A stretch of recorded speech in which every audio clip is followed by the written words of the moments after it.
Estabas hablando de sus 14 años y alguien trató de matarlo. A sus 14 años, al entrar a su casa.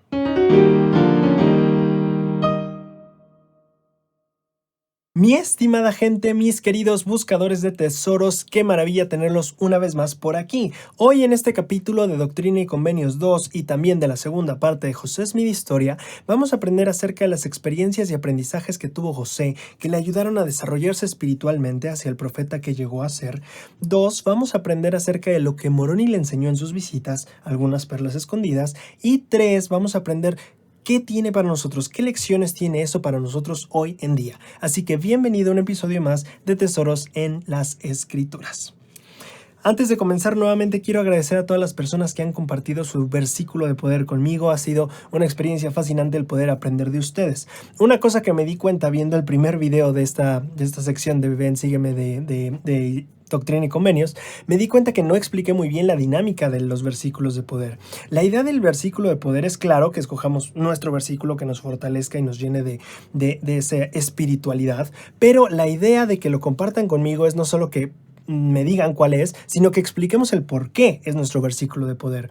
Hay algunas personas que me han puesto mi versículo de poder es tal, y pues ya, y digo, está bonito, pero lo que a mí me encanta es aprender por qué es su versículo de poder, porque al ver cómo a ustedes les fortalece, a veces yo digo, oye, nunca había pensado en que ese versículo podía aplicarse así a mi vida.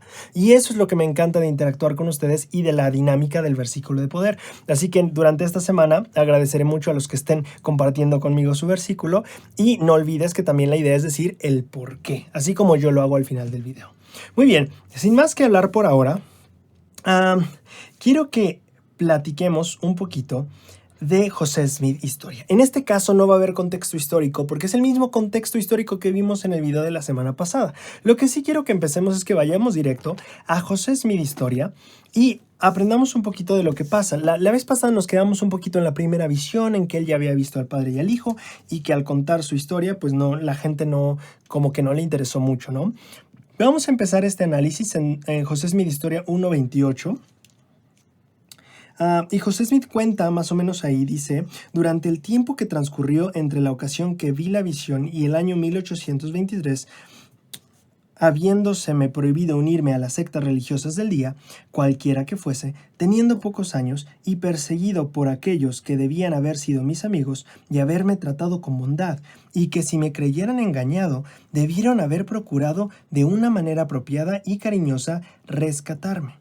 Me vi sujeto a toda especie de tentaciones, y juntándome con toda clase de personas, frecuentemente cometía muchas imprudencias y manifestaba las debilidades de la juventud y las flaquezas de la naturaleza humana, lo cual me da pena decirlo.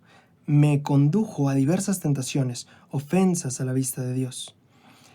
Esta confesión no es motivo para que se me juzgue culpable de cometer pecados graves o malos, porque jamás hubo en mi naturaleza la disposición de hacer tal cosa, pero sí fui culpable de levedad y en ocasiones me asociaba con compañeros joviales, etc. Cosa que no correspondía con la conducta que había de guardar uno que había sido llamado por Dios como yo. Mas esto no le parecía muy extraño a cualquiera que se acuerde de mi juventud y conozca mi jovial temperamento natural. Dos cosas que es un versículo larguísimo para empezar. Hay dos cosas que a mí me dejan bastante pensando. Y la primera es cuando dice, si pensaron que yo estaba en error, debieron haberme tratado con bondad, ¿no? Debieron haber procurado, dice aquí, de una manera apropiada y cariñosa rescatarme. Esto me gusta porque me hace pensar un poco en la administración y en la manera en la que nosotros servimos a los demás. Cuando nosotros notamos que alguien está en error, ¿cuál es la manera en la que interactuamos con ellos? ¿Cómo es que lo hacemos? Porque aquí dice, en lugar de que me trataran mal, debieron de haber sido cariñosos conmigo. Entonces, pienso, si el profeta mismo decía, si yo estaba en error me hubiera gustado que me corrigieran así, ¿cuánto más todas las personas que están alrededor de nosotros? ¿Cuánto más nosotros mismos deberíamos corregirnos con amor? Porque esto también se aplica hacia nosotros mismos. Cuando nosotros encontramos que estamos en error, muchas veces tendemos a ser fuertes con nosotros, ¿no? Y decir, ay, es que todavía no soy perfecto, bla, bla, lo que sea. Pero una perla de sabiduría que me enseñó o aprendí yo al llegar a la misión y hay un manual de adaptación a la vida misional que decía, cuando usted sienta que está siendo muy crítico consigo mismo, piense en lo que el Salvador le diría a usted. Y yo no me imagino al Salvador diciéndome, ay Braulio, es que eres un inútil, o ay Braulio, es que no puedes, o ay Braulio, es que ya lo intentaste muchas veces, o sea, ya date por vencido, o ay Braulio, ¿me explico? Yo no me imagino al Salvador así. No me imagino hablándole, el Salvador hablándole así a un niño, a alguien que todavía es muy joven en cuestiones tal vez de la vida terrenal o tal vez en cuestiones espirituales, o sea, yo y todos nosotros. Entonces, a mí me gusta porque eso me hace darme cuenta el cómo no solo debo ayudar a la hora de corregir a otras personas, sino también a la hora de yo ver mis errores y de yo corregirme y de caminar hacia la perfección. No sé si tiene sentido. Ahora, hay otra parte que me encanta, que es lo de la naturaleza jovial. Yo me puse a pensar muchísimo. A ver, aquí dice jovial. Y jovial significa como risueño, alegre, juvenil y todo eso. Yo digo, pero bueno, es que ¿qué tiene que ver esto con...? O sea, no le veo nada de malo. Y bueno, fíjense que mientras yo estaba en esta meditación de a ver por qué José Smith dijo que jovial y no debía juntarse con esas personas, vino a mi mente una historia que dije, les tengo que contar. Así que la busqué y quiero contárselas. Esta historia, para quien no sepa, la estoy sacando de la biografía que hizo la mamá de José Smith sobre José Smith. Si ustedes sabrán, una vez que muere el profeta José Smith y los santos van a Utah, el único miembro de su familia, de José Smith, que sigue con la iglesia y va a Utah es su mamá. Todos los demás, bueno, el papá, Hiram, José y otro hermano estaban muertos y los otros pues se quedaron, ya no siguieron como con la iglesia, ¿no? Pero una vez que ya están en Utah, la mamá ya tranquila después de toda persecución, porque ya en Utah ya no tenían pleitos con vecinos, ya no tenían ningún problema de eso. Una vez estando en Utah, la mamá ya se pone a escribir una biografía, que de hecho es de las más importantes fuentes históricas que hoy tenemos para conocer la vida de José Smith. Bueno, quiero llevarte un poquito a esa biografía y leer un relato. Para que tú puedas ver también aquí, tenemos una imagen. Esto lo estoy sacando igual de la página que he sacado los documentos, Joseph Smith Papers. Y aquí está de hecho el manuscrito de su mamá. Entonces vamos a leer, ahora lo traduje para que no tuviéramos problemas yo de estar traduciendo en el momento y leérselos.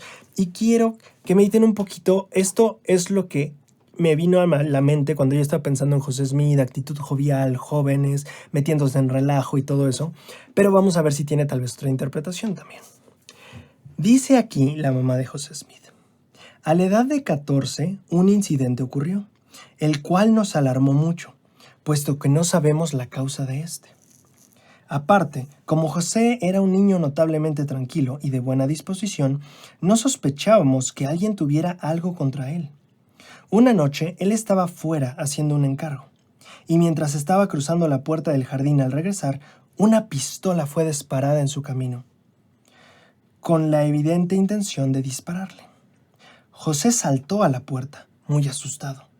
Tras asegurarme de que no había recibido ninguna lesión, fuimos inmediatamente en busca del asesino, pero no pudimos encontrar rastro de él aquella noche. Por la mañana siguiente, encontramos sus huellas debajo de un vagón, donde se recostó cuando disparó.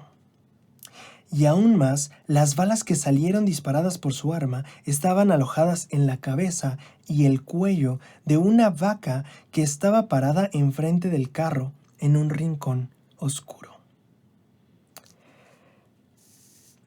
Es una historia que creo que a las personas que sean madres o padres podría pues parecerles o podrían relacionarse con la inquietud que llegó a sentir la mamá de José Smith en ese momento. Imagínate al niño de 14 años, lo mandas por, yo qué sé, ¿sabes? Aquí en México mandan por tortillas, igual y por verdura, yo qué sé.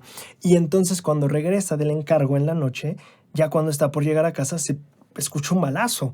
Y entonces dice que José Smith se avienta hacia la puerta a entrar a la casa y pues su mamá, claro, espantada, va, lo revisa, ve que esté bien y entonces salen. No menciona aquí quiénes, pero lo dice en plural, supongo que ella y su esposo salen a buscar quién fue el agresor. No encuentran nada.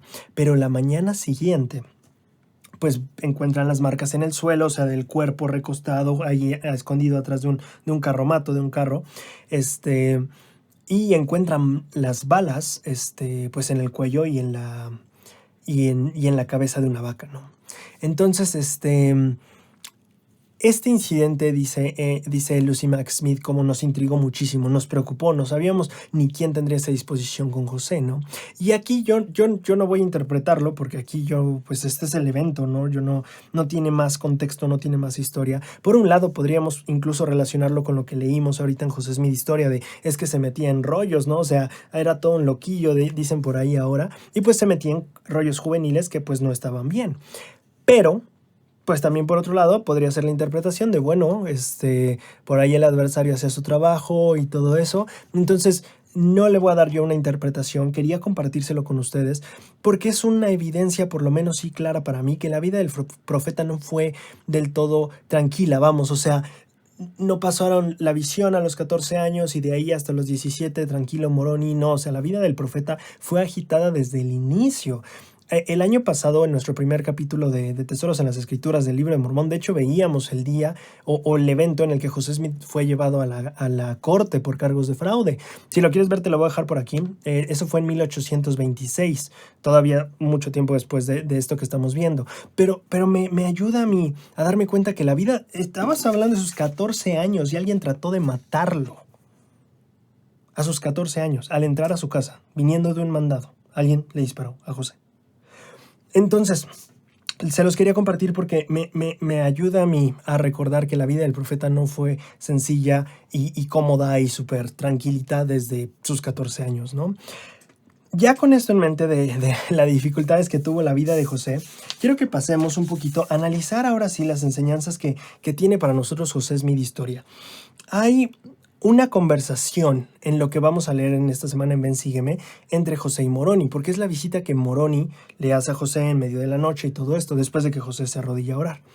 Y me parece que es muy interesante porque no todas las veces, vamos, o sea, por ejemplo, en el libro de Mormón en Mosía, cuando el rey Benjamín nos dice, me visitó un ángel y me dijo esto, y pues tenemos una idea de lo que el ángel le dijo, ¿no? Aquí José Smith nos va a contar su propia visitación celestial. Recordemos que en el caso del rey Benjamín, el mensaje que le trajo el ángel fue sobre Jesucristo y fue a partir de ahí que predicó al pueblo, que hicieron convenios, o sea, cosas importantes. Cuando un ángel te visita es porque de verdad hay un mensaje importante que darte. Y este es el caso de José Smith. Entonces queremos poner mucha atención en qué mensaje le dio el ángel Moroni a José. Empecemos leyendo un poquito, o más bien los análisis yo lo voy a centrar entre el versículo 36 y el 41. ¿Por qué esos versículos me interesan? Eso es después de que Moroni le dice, oye, pues Dios tiene una obra para ti, tu nombre va a ser tomado para bien y para mal, bla, bla, bla, shalala, que es muy importante también. Pero ¿por qué quiero centrarme en el versículo 36 al 41? Porque Moroni empieza a usar las escrituras al hablar. Estamos viendo aquí una visita de ministración, si podemos verlo. Y aquí está el hermano ministrante con su ministrado, leyéndole las escrituras y explicándoselas. Y a mí me llama muchísimo la atención, si leemos un poquito en el 36, dice, después de decirme estas cosas, empezó a citar las profecías del Antiguo Testamento. Primero citó parte del tercer capítulo de Malaquías y también el cuarto y último capítulo de la misma profecía, aunque variando un poco en la forma en la que se halla en nuestra Biblia. Ese pasaje es muy interesante. Moroni no le leyó, o sea, no están las escrituras. ¿Dónde está la Biblia? Está acá. No están las escrituras tal cual como están en la Biblia, sino un poquito diferente. Y eso es lo que empieza a llamar mi atención. ¿Qué cosas diferentes traía ese mensaje? ¿Vale? Ahora, antes de que entremos a analizar eso, que es lo que quiero que pensemos en otra cosa que es muy interesante. Al final, en el versículo 41, dice... citó muchos otros pasajes de las Escrituras y expuso muchas explicaciones que no pueden mencionarse aquí. Entonces José Smith, cuando escribe este relato, él dice, mencionó muchas otras cosas, pero no se pueden escribir aquí. Pregunta de análisis, ¿por qué José Smith sí puso estas escrituras aquí? Pensémoslo, José Smith pudo haber escrito, bueno, me visitó, me dijo esto, ¿las escrituras las pongo? No las pongo. Bueno, y después pasó esto, me explico, pudo habérselo saltado. ¿Por qué estas escrituras? Las otras sí, dijo, no las meto aquí. Pero ¿por qué estas escrituras sí las puso aquí José? ¿Me explico? Ahora, entonces, teniendo eso en mente y pensando en que ya vimos que Moroni hizo variaciones a los versículos de la Biblia, vamos a empezar a estudiar algunos versículos. Primero me encantaría el versículo 37 en José Smith Historia, que José Smith nos explica que en sí es el versículo, si nos vamos aquí a Malaquías. Ay, Zacarías, todavía me falta tantito. Ya me pasé, yo estoy en Mateo. Ay, encontré mi pluma, miren. Estaba buscando esto hace rato, como loco. Mira, aquí la había dejado. Bueno, entonces, José Smith nos dice que estos son los versículos, el quinto versículo y el sexto. En nuestra triple sería el versículo 38 y 39. Entonces vamos a ver, entonces citó el quinto versículo de esta forma. Vamos a leer cómo está en la Biblia y luego lo vamos a comparar con lo que está en cómo se lo citó Moroni, ¿vale? En la Biblia dice, he aquí yo os envío a Elías el profeta antes que venga el día grande y terrible de Jehová. Perdón, el día de Jehová grande y terrible. Eso es lo que dice el versículo 5. Ahora, ¿cómo se lo dijo Moroni? He aquí, yo os revelaré el sacerdocio por medio de Elías el profeta antes de la venida del grande y terrible día del Señor. ¿Cuál fue la diferencia entre estos dos versículos? El primero solo dijo, yo enviaré a Elías. ¿Y qué dijo Moroni? ¿Cómo completó la escritura? Recordemos que le creemos nosotros en la Biblia hasta donde está correctamente traducida y no podemos realmente saber qué partes sí están bien y qué partes no y qué partes se le perdieron. Igual y en este versículo se les perdió justamente esa cosa que sí dice Moroni. Y eso es lo que a mí me llama la atención, esas verdades que se perdieron, pero que gracias a la restauración estamos teniendo de nuevo. Entonces vamos a estas diferencias. He aquí yo os envío a Elías el profeta, o he aquí yo os revelaré el sacerdocio por medio de Elías el profeta. Esa pequeña línea es muy interesante. La profecía completa, podríamos decir entonces, no era solo que iba a enviar a Elías, sino que iba a revelarnos el sacerdocio a través de Elías. Y entonces viene la pregunta, bueno, ¿qué significa eso de revelar el sacerdocio? ¿A qué viene, no? Bueno, pues vamos a apoyarnos aquí un poquito de un manual de instituto. Este manual es de Doctrina y Convenios, es pues el de instituto, el del alumno, ¿no?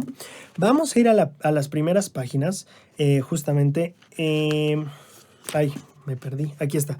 En esta sección, estamos en la página 6, nos va a hablar un poquito de ¿qué es esto de revelar el sacerdocio por medio de Elías? Porque recordemos que, el sacerdocio de Aarón fue restaurado por Juan el Bautista y el sacerdocio de Melquisedec por Pedro, Santiago y Juan, de lo cual vamos a hablar ahorita. Pero aquí el Señor o la profecía de Moroni era, te voy a revelar el sacerdocio por medio de Elías. Vamos a ver en la página 6, voy a leer. Cuando Elías el profeta apareció en el templo de Kirlan el 3 de abril de 1836, o sea, mucho tiempo después de lo que estamos viendo ahorita en la historia, José Smith y Oliver Cowdery ya habían recibido el sacerdocio de Melquisedec de manos de Pedro, Santiago y Juan. ¿Estamos de acuerdo? Sin embargo, y esta es la parte interesante, carecían todavía de las llaves esenciales de ese sacerdocio. Ok, esto es muy interesante. Tenían el sacerdocio de Melquisedec, tenían el derecho de organizar la iglesia, bla, bla, bla, pero dice el manual, carecían todavía de las llaves esenciales de ese sacerdocio. Aunque tuvieran el poder para ejercer el sacerdocio, no tenían las llaves esenciales, dice aquí, ¿verdad?, de ese sacerdocio. ¿Y cuáles eran? Justo las que tenía que traer Elías. Podemos irnos a la base de que Elías traía las llaves para sellar.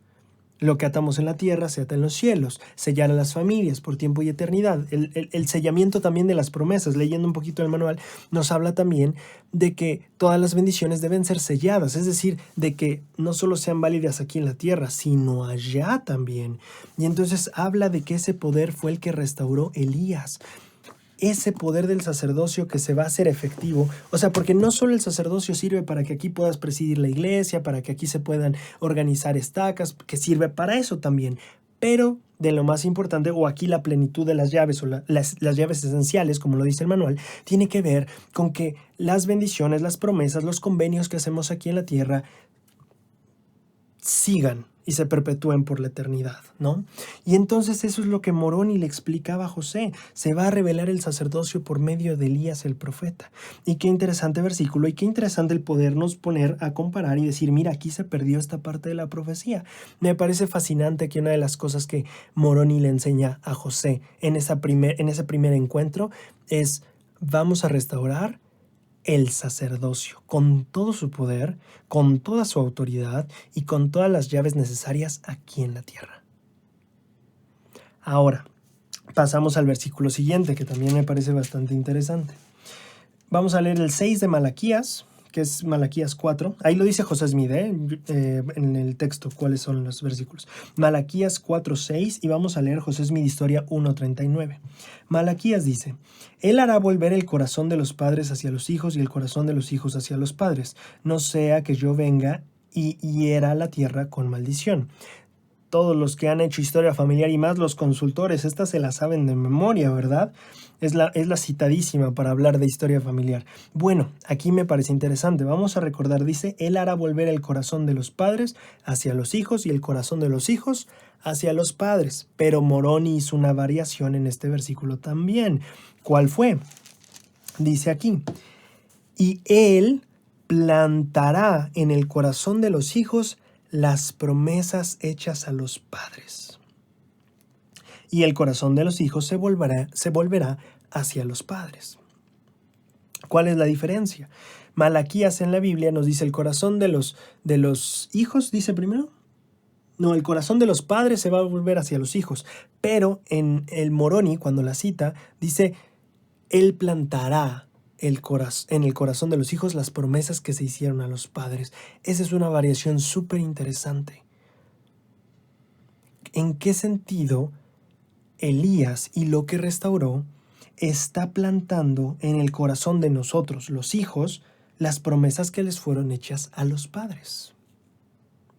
De eso vamos a hablar cuando hablemos de Doctrina y Convenios 2 en unos minutitos, pero vamos calentando los motores ahí. Ok. Viene esta parte interesante. Hay dos cosas. Ya vimos en primer lugar, que José Smith no pone todas las escrituras, todo el mensaje que Moroni le dio, pero sí puso algunos cuantos escrituras. Y debemos pensar, ¿por qué José Smith dejó estas escrituras ahí? Por ejemplo, si pensamos en estas, ¿por qué José Smith dejó estas escrituras ahí? ¿Por qué sí las escribió en esta historia?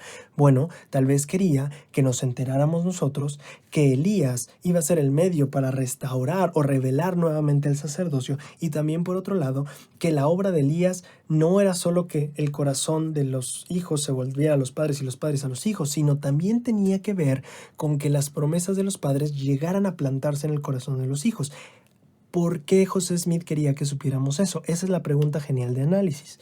Pero, y la podemos hacer con cada versículo. Yo ahorita nada más analicé 2, pero José Smith cita varios versículos y es muy buena actividad que te recomiendo que hagas esta semana. Tómate tiempo para ir comparando. A ver, José Smith dice que citó esta parte en la Biblia. Vamos a la parte en la Biblia, vamos a ver qué se compara. O vamos a ver qué escritura es y qué profecía o promesa trae. Vamos a hacer eso con otra escritura más, con otra pregunta aparte. Por un lado ya, José Smith, ¿por qué decidió José Smith poner estas? Pero por otro lado yo te tengo otra pregunta. ¿Por qué Moroni fue inspirado a darle estas escrituras a José Smith? ¿Cómo estas escrituras ayudaron a José Smith a formarse como profeta, a crecer espiritualmente, a prepararse para la obra que tenía que llevar a cabo? ¿Me explico? Entonces vamos a analizar solo una escritura, porque es que la actividad es muy padre, pero tú puedes ir una por una. Yo solo voy a hacer ahorita una, con estas preguntas en mente, por qué José Smith lo escribió y por qué Moroni se lo dijo en primer lugar. Entonces vamos a ir solamente a una que yo quiero analizar contigo. Rumbo al final, en el versículo 41, te digo que esto es del 36 al 41. Rumbo al final, en el 41, él dice esto. Citó además desde el versículo 28 hasta el último del segundo capítulo de Joel. Y también indicó que todavía no se cumpliría, pero que se realizaría en breve. Y declaró además que pronto entraría la plenitud de los gentiles. José Smith nos dice qué escritura le dijo, pero esta vez ya no nos la escribió aquí. Nos dijo, la citó tal cual, no le hizo cambios, la citó y me la dijo. Pero no nos la escribe. como buenos buscadores de tesoros que somos, nosotros vamos a escudriñar eso y vamos a ir a ver, ¿qué le dijo? ¿Qué le dijo Moroni a José? Vamos a ir a verlo en el libro de Joel. Madre mía, que siempre se me pierde en la Biblia, a ver si lo encuentro rápido. ¿Tú sabes dónde está el libro de Joel? Yo sé que está por aquí. Aquí está. 1437 en la Biblia. 1400... Ya casi llegó. 1400... Ya está, ya estoy aquí a la vuelta. Ok, entonces, Joel, último capítulo, dice él. No es cierto. Del segundo capítulo, los últimos versículos. Creo que aquí lo tengo, 28 al 32. Aquí está. Entonces... sí, ya está, ya lo encontré, perdón. Vamos a ver qué le enseñó Moroni a José, qué escrituras usó, porque recordemos que es una visita de administración por un ángel, por Moroni mismo. Queremos saber qué escrituras usó, cómo las usa, cómo fortalece él a sus hermanos ministrados, ¿ok? Ok, venga. Entonces vamos a leer del 28 al 32, que es lo que Moroni le leyó a José Smith, ¿vale?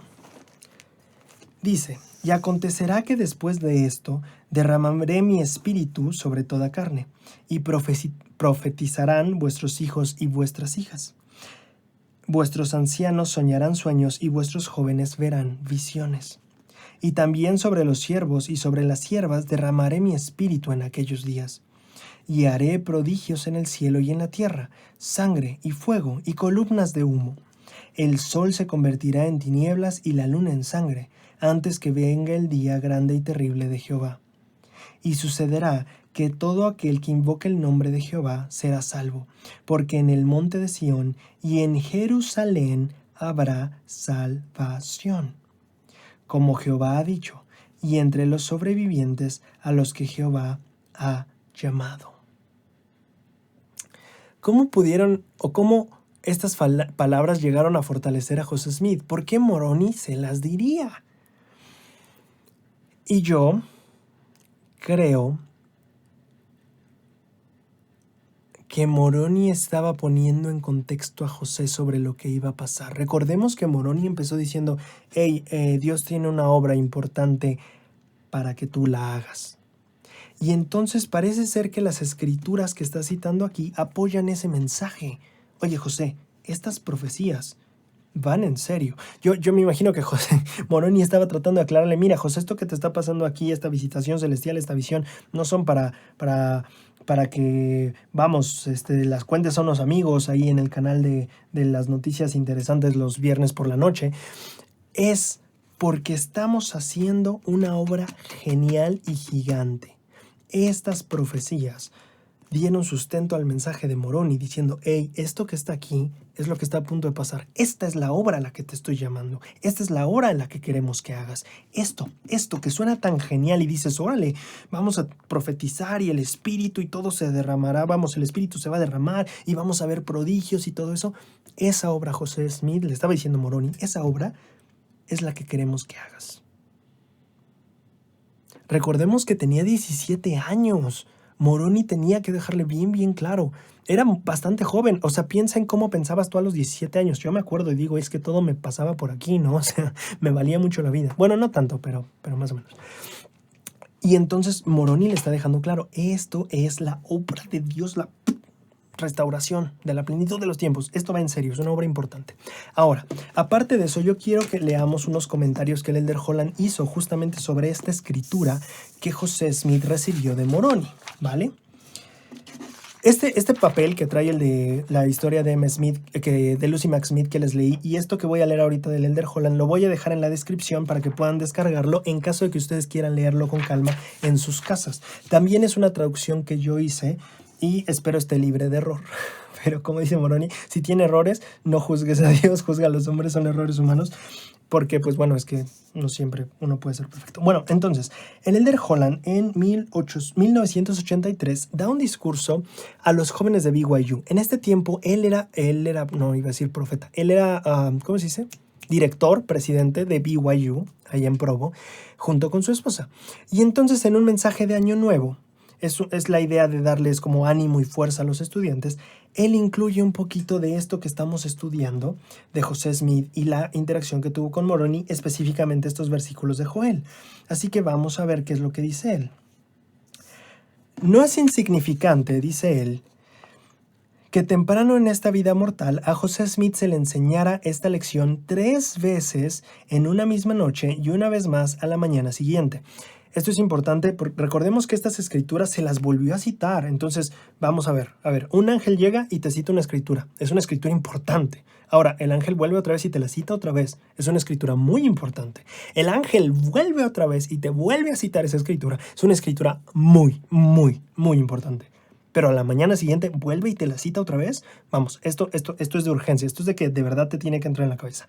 O más bien, en el corazón. Entonces, vamos a ver.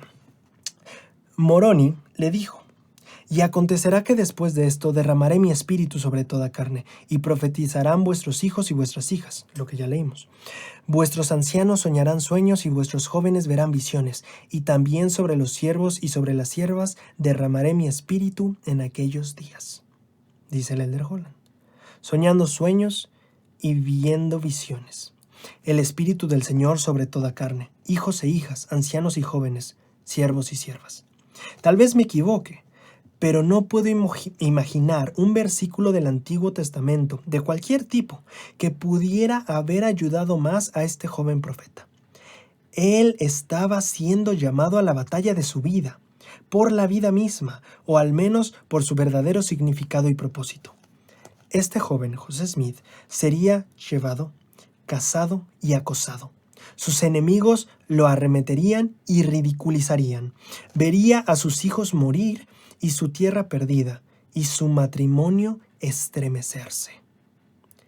Languidecería en la prisión a través del invierno de Missouri y gritaría hacia la bóveda del cielo: «Oh Dios, ¿dónde estás? ¿Cuánto tiempo? Oh Señor, ¿cuánto tiempo?». Finalmente, caminaría las calles de su propia ciudad, Nabú, sin saber, salvo por unos cuantos seres queridos, quiénes eran realmente amigos o realmente enemigos. Y todo ese esfuerzo y problemas, dolor y sudor, acabarían maliciosamente en Carthage, donde finalmente hubo más enemigos que amigos. Derribado por las balas disparadas desde la puerta de la cárcel y una que entraba por la ventana desde afuera, cayó muerto en las manos de sus asesinos a los 38 años de edad. Si todo esto y mucho más habría de acontecerle al profeta en una vida tan problemática, y si finalmente supiera él qué destino le esperaba en Carthage, como seguramente sabía, ¿por qué no renunciar en algún momento del camino? ¿Quién necesita esto? ¿Quién necesita el abuso y la preocupación y la desesperación y la muerte? A mí no me suena divertido. Así que, ¿por qué no cerrar la funda de tu triple, entregar tus tarjetas de artículos de fe y volver a casa? ¿Por qué no? Por la sencilla razón de que había soñado sueños y visto visiones. A través de la sangre, a través del esfuerzo, a través de las lágrimas y a través del sudor, él había visto la redención de Israel. Estaba ahí afuera, en alguna parte, débil, distante, pero ahí estaba. Así que mantuvo su hombro a la lid hasta que Dios le dijo que su obra había terminado. El Elder Holland nos ayuda a entender que José Smith estaba siendo llamado a una obra no solo maravillosa y genial, sino muy complicada, muy difícil, una carga bastante pesada. Ya lo dijo él, iba a ver a sus amigos desaparecer, a los enemigos burlarse, iba a sufrir persecución, iba a ser encarcelado, iba a ver su matrimonio pues tambalear, a sus hijos morir, y todo eso ¿para qué? ¿Para acabar muerto en Carthage? Y entonces es donde el Elder Holland nos dice, por eso este versículo era lo mejor que Moroni le podía citar, porque José Smith tenía que verlo, tenía que soñarlo, tenía que percibir que allí estaba la restauración de la plenitud de los tiempos, que allí estaba la iglesia de Jesucristo, que tal vez no la vería tan grande como es hoy, mientras viviera, pero que allí estaría. Y si él daba lo mejor de él, eso sucedería. José Smith tenía que ver visiones. Tenía que saber que ese sueño de la iglesia restaurada, no importa cuán difícil fuera, sería posible algún día. Repito, como el Elder Holland, qué mejores palabras para un niño de 17 años que iba a afrontarse a todo eso durante su vida y morir a los 38, súper joven también. ¿Por qué no doblar tu triple e irte a tu casa por todo ese dolor, ¿no? ¿Por qué no renunciar en algún punto? Porque lo vimos, porque tenemos fe en ello. Y por eso, esta es una escritura fascinante y este es un mensaje genial que Moroni le deja a José, que también podemos aplicarlo a nosotros. El Elder Holland lo hace así en su discurso. Dice, tú tienes sueños, tú tienes cosas que te gustarían hacer. Vislúmbralo, velo y lucha por ello. Vale la pena. Solo hay que ver visiones y soñar sueños. Y eso era lo que José Smith necesitaba hacer. Eso es lo que Moroni le compartió a José. Y lo cual le dio a él la fortaleza esa noche y a ti y a mí, porque se lo dijo 4 veces. Así que cuando tú leas José Smith Historia y cuando vuelvas otra vez Moroni regresó y otra vez Moroni, acuérdate que traía este mensaje. Vamos a ver visiones y vamos a soñar sueños, porque vamos a hacer algo gigantesco. Vale.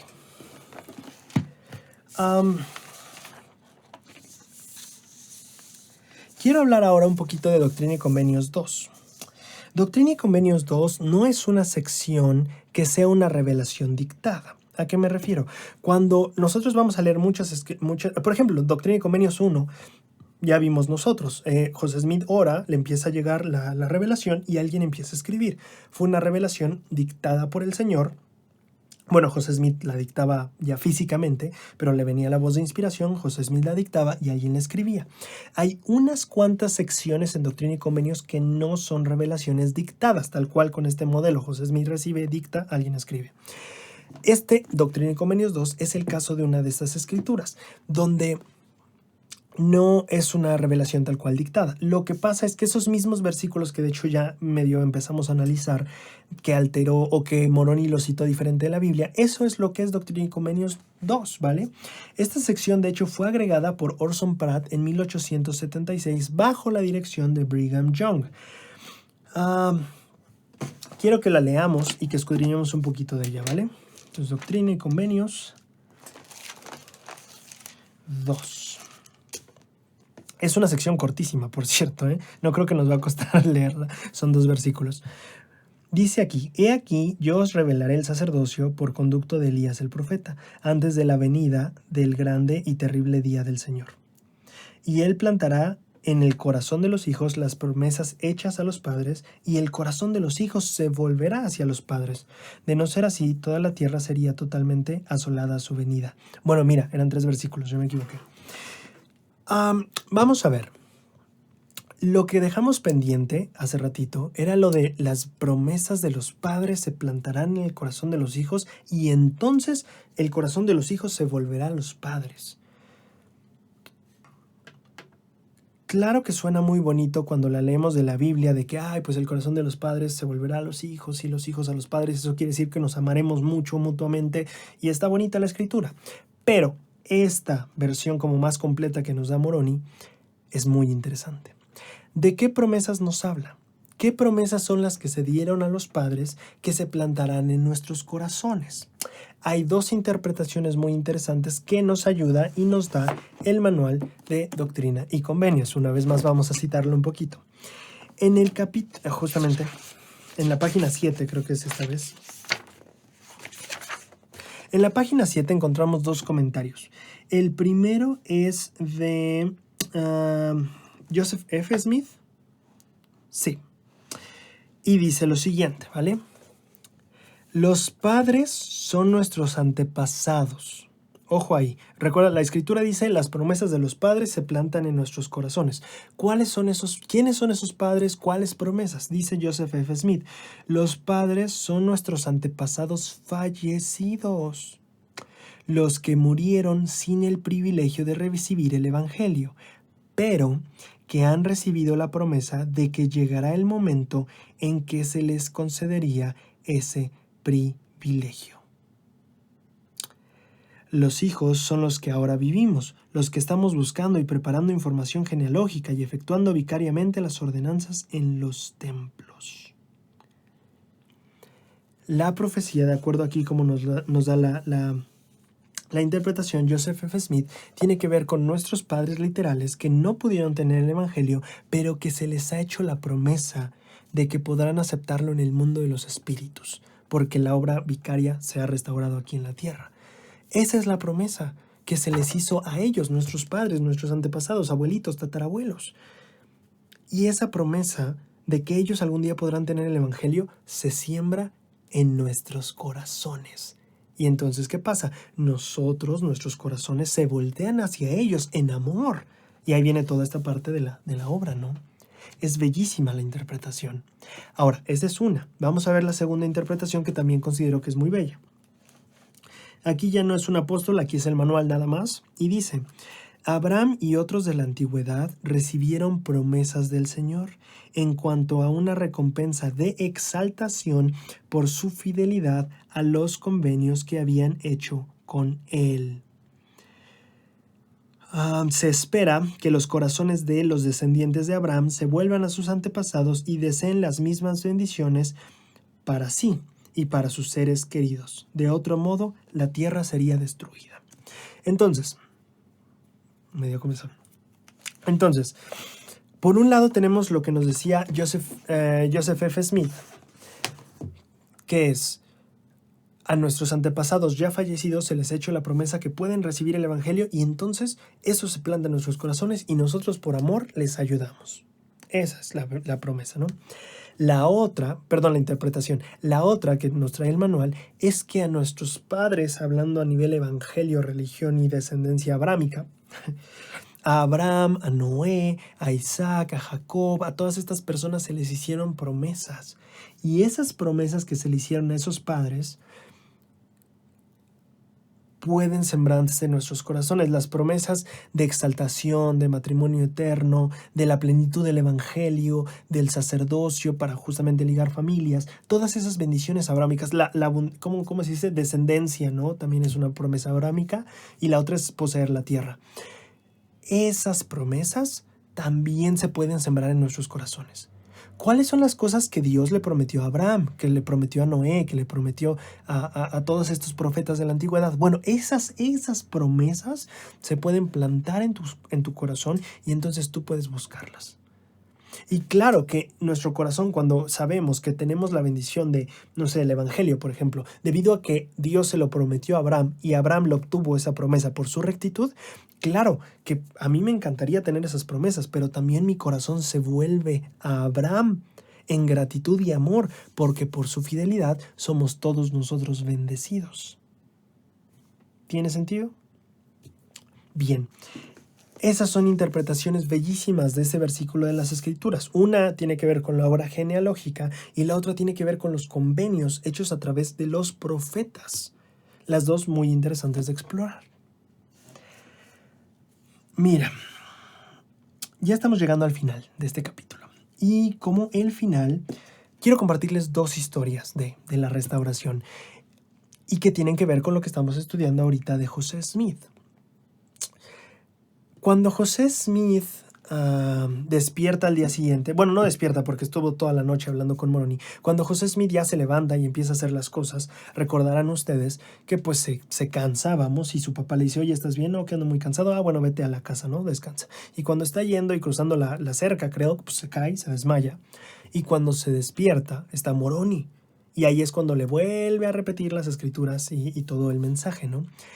Pero le da la instrucción de que vaya a decírselo a su padre y que luego vaya a buscar las planchas. Bueno, hay algo muy interesante en la primera ocasión en la que José Smith va a buscar las planchas. Y eso es de lo que te quiero hablar ahorita. En la Perla de Gran Precio, en el relato que nos da José Smith, realmente es muy reducido lo que pasa. Hay cosas muy interesantes que yo quiero contarte a ti. Esto que vamos a leer ahorita está sacado de Oliver Cowdery fue quien lo escribió. Oliver Cowdery está contando lo que José Smith le contó a él de cómo fue esa experiencia. Y solo para que sepas de dónde lo estamos sacando. Bueno, primero que nada, es de un libro llamado José y Moroni. Aquí es donde yo lo leí por primera vez. Es un libro de Christopher Coleman, un amigo mío, y que ahorita les voy a contar un poquito más de él. Pero este libro está citando a un periódico de la iglesia llamado Messenger and Advocate en 1835. Si no me equivoco es julio, creo que aquí lo noté. Ajá, en julio de 1835. Y esta es una carta de Oliver Cowdery. En ese tiempo en la iglesia, hagan de cuenta que es como la Liaona, el periódico, se publicaban muchas veces cartas que habían escrito los líderes de la iglesia. Haz de cuenta que, no sé, el discurso que dio el Elder Holland en BYU o en un seminario de presidentes de misión se publica en la Liaona. Algo así, pero con las cartas que escribían, ¿vale? Y entonces esta carta es una carta que escribe Oliver Cowdery que al final se publica en el Messenger and Advocate, el periódico de la iglesia. Vamos a ir leyendo, ¿vale? Entonces, cuando José Smith ya va con su padre, regresa y se va hacia el Cerro Cumorah, es donde vamos a empezar a leer, cuando va por las planchas. José salió de la granja de nuevo. Esta vez se dirigió directamente hacia el Cerro Cumorah. Oliverio Cowdery escribió más tarde la historia tal como José se la contó a él. José dijo que mientras caminaba comenzó a pensar en las planchas, pero especialmente en el oro. Cuando se acercaba cada vez más al cerro, parecía como si dos poderes invisibles contendieran entre sí para ver cuál podría influirle en la mente. Cuando llegó a su destino, esta contienda terminó, pero no en victoria, pues José había perdido la batalla. Cuando encontró la caja semienterrada, tenía una firme determinación de obtener el oro y engrandecerse a sí mismo. Él había decidido vender las planchas. José, como ya sabemos, pues encuentra la palanca, al final mueve la roca y puede ver las planchas. Cuando él abre la caja, o sea, pone en contexto esto, él venía caminando pensando en el oro y de repente cuando llega y ve la caja, él ya dijo, las voy a vender. Y entonces cuando mueve la caja, esto es lo que pasa. José miró por un momento y entonces se agachó para recoger el libro de oro. Cuando sus manos lo tocaron, recibió un fuerte golpe a manera de una descarga eléctrica. Sorprendido y debilitado, lo intentó de nuevo. Una vez más recibió la descarga y se debilitó aún más que antes. Pensó que esto debió haber sido un diseño utilizado por el ángel para proteger las planchas. Pero entonces José era fuerte y capaz, y en ese momento estaba completamente decidido. Pensó que necesitaba usar todas sus fuerzas físicas para poder recoger las planchas, y extendió sus manos hacia ellas con todas sus fuerzas con el objetivo de obtenerlas. Esta vez, la descarga fue tan severa que fue arrojado hacia atrás y cayó de espaldas sobre el suelo. Se quedó ahí, aturdido, pero más perplejo que lastimado. ¿Por qué no puedo obtener ese libro?, se preguntó en voz alta, aunque no vio a nadie que pudiera contestarle. Porque no has guardado los mandamientos del Señor. Moroni estaba ahí, mirando abajo hacia él. Aún estaba hablando acerca de la obediencia. Un recuerdo claro de las advertencias del ángel vino rápidamente a la conciencia de José y se dio cuenta que había cometido un terrible error. Si recordamos la noche anterior, Moroni le había dicho, hey, el diablo te va a tentar para venderlas. No puedes pensar en eso. Tienes que pensar tú en la gloria de Dios, no en ti mismo, no en la riqueza que puedes tener porque tu familia no tiene mucho dinero, todo eso. Entonces José Smith en ese momento que intenta sacar las planchas para vender, o porque ya había pensado, las voy a vender, las trata de agarrar, no puede, otra vez no puede, y la tercera vez ya se va de espaldas. Y entonces Moroni le dice, no las puedes agarrar porque no has obedecido los mandamientos. Y entonces José se acuerda, sí es cierto, ayer el ángel me dijo que no debía agarrarlas para este propósito. ¿Qué es lo que pasa? En ese instante, José Smith buscó al Señor a través de la oración. Y mientras oraba, la oscuridad empezó a disiparse de su mente.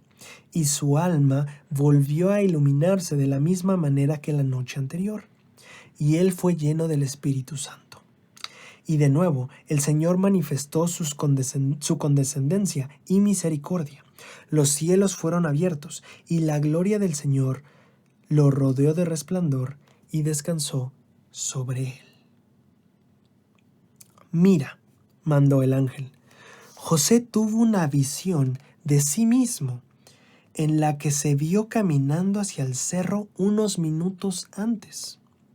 Vio cómo el príncipe de las tinieblas, rodeado de su ejército de seguidores innumerables, le acompañaban mientras caminaba por la vereda y subía el cerro. El diablo había hablado a su conciencia, y lo que le había parecido a José como solamente los extravíos de su mente cuando comenzó a enfocarse en el oro y en el dinero que podría conseguir, había sido en verdad la influencia del adversario. Después de ver esta visión, José entendió cómo el brillo prometido del oro había llegado a brillar más que el recuerdo de la gloria del ángel.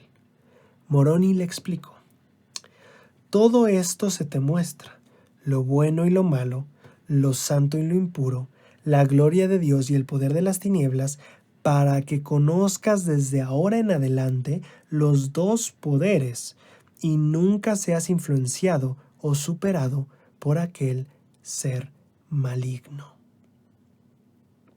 Para mí esta es una historia fascinante porque vemos de las instrucciones que José Smith tuvo que tener. Tenía 17 años, era una familia pobre. Y entonces el chavo, a sus 17 años, cuando está yendo, piensa, voy a agarrar el oro. Y cuando no lo logra y cuando Moroni le dice, hey, tienes que obedecer, no puedes agarrarlas hasta que de verdad quieras obedecer, no más bien vender las planchas, José Smith se arrodilla, se arrepiente, siente otra vez paz y el perdón de Dios. Pero me encanta esto de la visión. Moroni le muestra a José Smith una visión de sí mismo. Imagínate que tú, vamos a ponerlo en términos nuestros, piensa en un error que alguna vez cometiste. Imagínate que después de cometerlo se te apareciera Moroni. Y Moroni, acuérdate que era un general, era militar, era severo. Y entonces se te aparece este ángel y te dice, no vas a tener tal bendición porque pues no has obedecido los mandamientos. Pero entonces te muestra una visión de ti cuando tomaste la decisión de desobedecer y te enseña cómo aquí tal vez estaba mucho más intensa la situación porque era un momento muy importante para la obra de Dios, pero le muestra cómo ahí le estaba susurrando el adversario a José Smith. Y después de eso Moroni le dice, te estoy mostrando estos dos poderes, lo bueno y lo malo, para que tú sepas diferenciarlos y para que sepas escoger.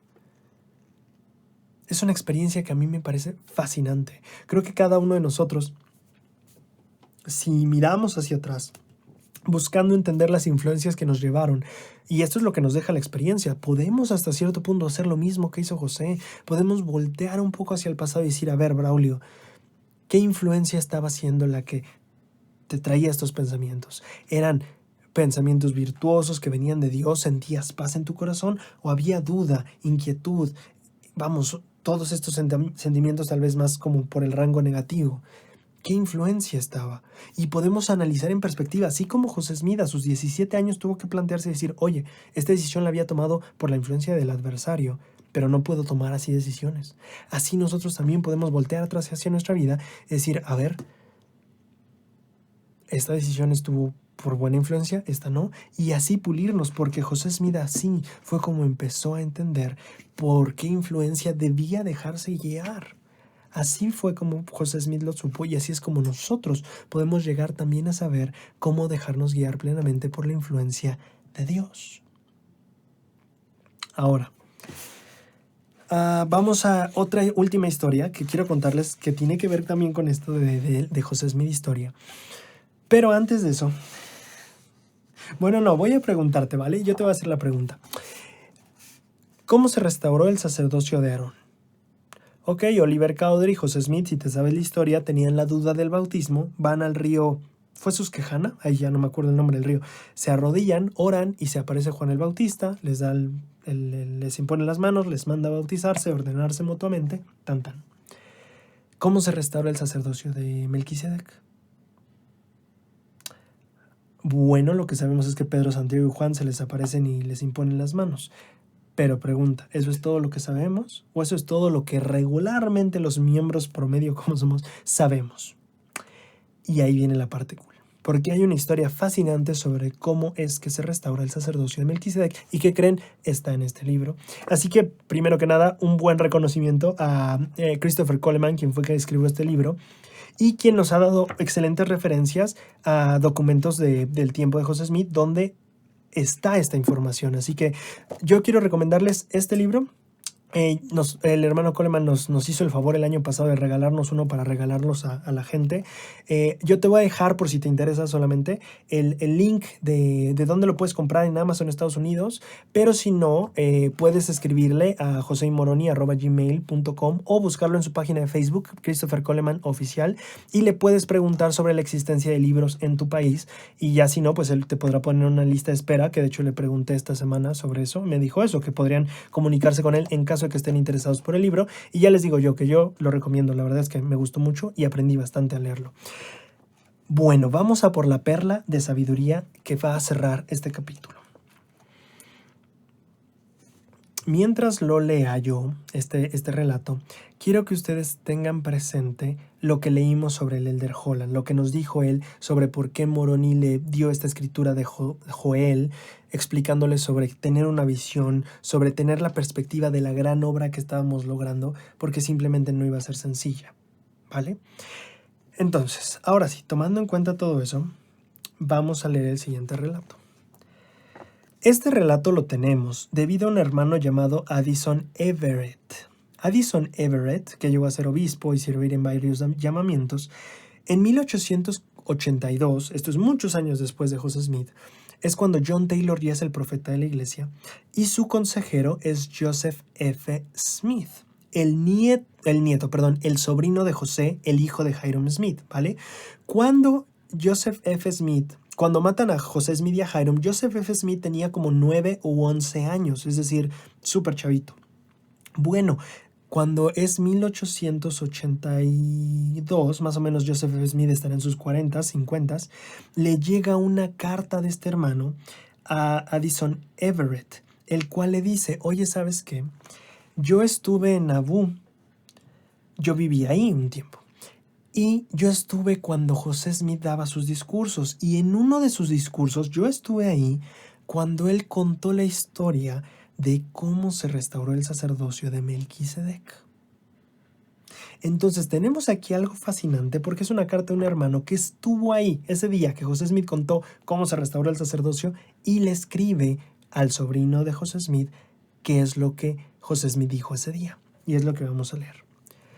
José Smith dijo que mientras José y Oliverio Cowdery traducían el libro de Mormón en la casa de su suegro, en el condado de Susquehanna, Pensilvania, fueron amenazados por un populacho y en ese tiempo llegó Joseph Knight de Colesville, condado de Broome, Nueva York, una distancia de unos 45 kilómetros hacia el norte, y deseó que fueran a casa con él y predicaran a los de su vecindad, y a causa del espíritu del populacho que prevalecía, ellos decidieron acompañarle. Entonces, José Smith, hubo un tiempo, no sé si sabían, que José Smith vivió con sus suegros, con los papás de Emma. Bueno, les rentó una propiedad, porque tampoco vivía en la misma casa, vivía cerca, pero era una propiedad de ellos que rentaba José Smith, ¿vale? Y entonces dice aquí el relato que empezó a ver mucha contención con el populacho, todo eso. Y entonces llega Joseph Knight y le dice, ¿sabes qué? Vamos a mi casa, está a 45 kilómetros, sirve que le predicas a mis vecinos. Y entonces José Smith dice, sí. Pero surge un pequeño problema. Aún después de llegar a la casa de los Knight en Colesville, la oposición les llegó como una plaga. De nuevo, las circunstancias les forzaron a que huyeran rápidamente del populacho y regresaran a Harmony. Esto es muy importante. La circunstancia se pone tan drástica que José Smith y Oliver Cowdery se tienen que regresar caminando. ¿Te acuerdas cuántos kilómetros eran? 45 kilómetros. Y ellos se van caminando. Y no sé si empezaron de noche. Lo que sí sé es que están durante la noche caminando ese sendero. Y dice, ellos anduvieron toda la noche por un bosque denoso y muchas veces tuvieron que atravesar por lodo y agua que les llegaba hasta las rodillas. El hermano Oliverio estuvo exhausto en la última parte de la noche, y José tuvo que sostenerlo con su brazo y casi cargarlo. Al amanecer en el este, el hermano Oliverio completamente perdió todas sus fuerzas, y el hermano José lo apoyó en un árbol de roble que estaba a las afueras de un campo cercado. Solo recapitulando el contexto, estaban teniendo persecución en casa de los suegros. Llega Joseph Knight, les dice, hey, vámonos a mi casa, está más tranquilo, y les predican a los vecinos. Vamos. Van y se pone peor la cosa. Y entonces tienen que volver caminando. Y toda la noche están caminando. Y ya cuando está amaneciendo, y recuerda que iban en no sé si llamarlo riachuelos, charcos, les llegaba el agua hasta las rodillas. No sé si alguna vez has tenido que caminar toda la noche en bosque, pero no es de lo más fácil de hacer en el mundo. Y menos si tienes que estar cargando a Oliver durante la mitad del viaje. Bueno, entonces, ya está amaneciendo. Recargan a Oliver, o más bien José Smith recarga a Oliverio en un árbol. Y entonces el hermano Oliver exclama, ¿cuánto tiempo, oh Señor, cuánto tiempo, hermano José, tendremos que sufrir estas cosas? ¿Recuerdas lo que el Elder Holland nos decía que José Smith dijo alguna vez? ¿Hasta cuándo, Señor? ¿Hasta cuándo estará oculto el pabellón? Perdón, estará el pabellón que oculta tu morada. ¿Hasta cuándo? Y Oliverio Cowdery estaba en las mismas. Oliver no había visto al padre y al hijo. Oliver no había tenido a Moroni ministrándole por varios años. Y llegó el punto en el que dijo, José, es que ¿hasta cuándo? O sea, nos movimos de tu casa donde vivías a casa de tus suegros, de casa de tus suegros a la casa de los Knight, y de casa de los Knight tuvimos que caminar 45 kilómetros de regreso. O sea, ¿hasta cuándo? ¿No?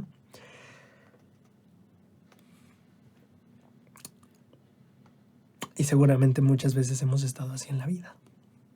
¿Hasta cuándo? José Smith dijo que en ese mismo instante Pedro, Santiago y Juan vinieron a ellos y les ordenaron al santo apostolado y les dieron las llaves de la dispensación del cumplimiento de los tiempos. En ese momento tan difícil, en ese momento tan triste, en ese momento de tanta soledad tal vez para Oliver, pasa esta experiencia milagrosa. Ellos todavía tuvieron que viajar unos 25 a 27 kilómetros más para llegar a su casa. ¿Pero qué creen? Oliverio pudo viajar tan bien como José y no se quejó de la fatiga ni una sola vez.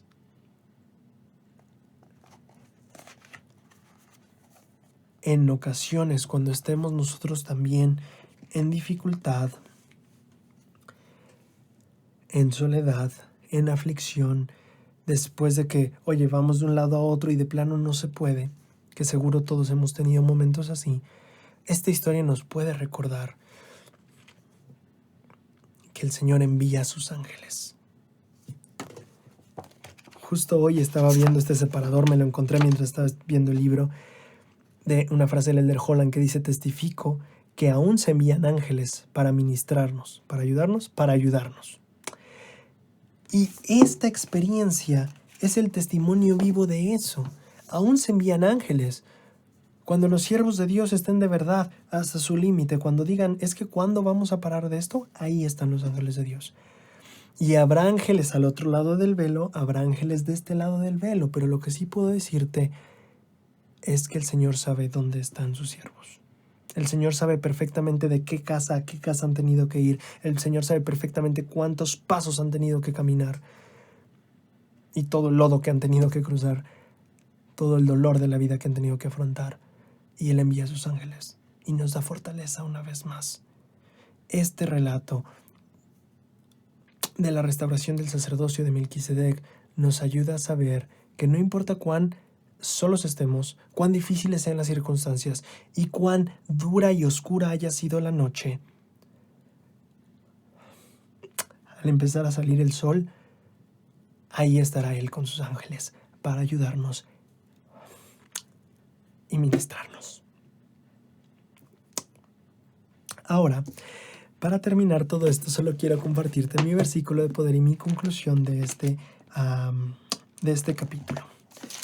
Mi versículo de poder es José Smith Historia 1:39, por la razón que dice: Él plantará en el corazón de los hijos las promesas hechas a los padres. Cuando yo regresé de la misión, aquí te voy a explicar por qué este versículo es mi versículo de poder. Cuando yo regresé de la misión, yo iba a un instituto, a un edificio de instituto, que está al otro lado de la Ciudad de México. Y me hacía entre 1 hora 20, 1 hora 40, a veces 2 horas de ida y otras 2 de regreso. O bueno, a veces hora y media, porque ya era noche, ya no había tanta gente. Y una vez una chica me preguntó: oye, ¿por qué viajas tanto hasta acá, no? Y yo recuerdo que le respondí justamente explicándole algo que a mí me había gustado mucho del libro de Abraham.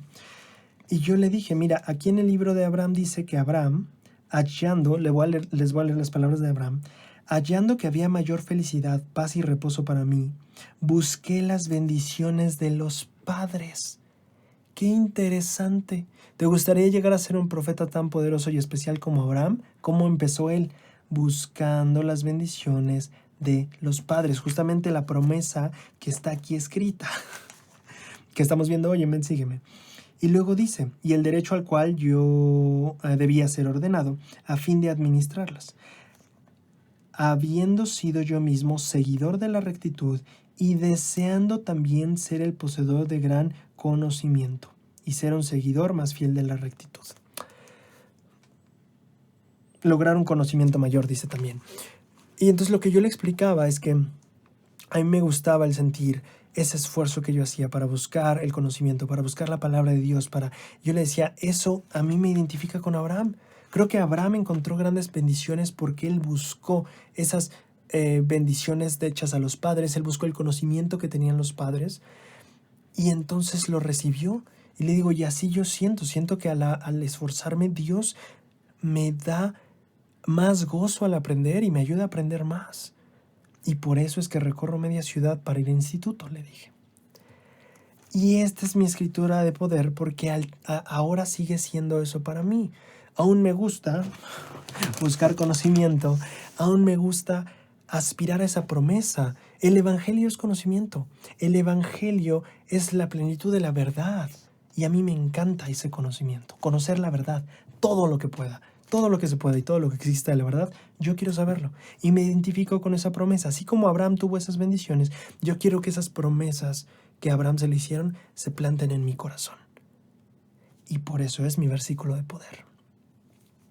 Si lo vemos desde otra perspectiva y pensamos en la restauración, en los primeros líderes de la iglesia, y que todos somos parte de la casa de Israel y que nosotros nos vamos adoptando a la casa de Israel, más bien somos adoptados a la casa de Israel conforme nos bautizamos, así lo enseñaba José Smith, sí, somos gentiles. Viéndolo desde esta manera, veo a José Smith y a los líderes de la iglesia tempranos como nuestros antecesores, como nuestros padres, y pienso en Doctrina y Convenios como un libro con promesas que se les hicieron a ellos. ¿Y qué crees? Yo creo que este es un mensaje genial de José Smith Historia. Estas promesas se pueden plantar en mi corazón y en tu corazón. Y lo que vamos a hacer este año, y me emociona mucho, es leer sobre los convenios, las revelaciones, las promesas, la guía y las bendiciones que Dios dio a los primeros padres en la restauración. Y que nosotros como hijos o como descendientes de este gran movimiento de restauración del Evangelio, ahora podemos tomar esas promesas, esas bendiciones, esas cosas maravillosas que les fueron dadas a los padres y podemos plantarlas en nuestros corazones. Y estoy fascinado porque eso es justo lo que vamos a hacer durante este año. No olvides dejarme tu escritura de tu versículo de poder y por qué es tu versículo de poder. Nos vemos la próxima semana. Estaba en un valle y lo hallé, cobijas vacías el amanecer. Ahora veo claro, el cielo es dorado. Tantas batallas luché, estoy luché con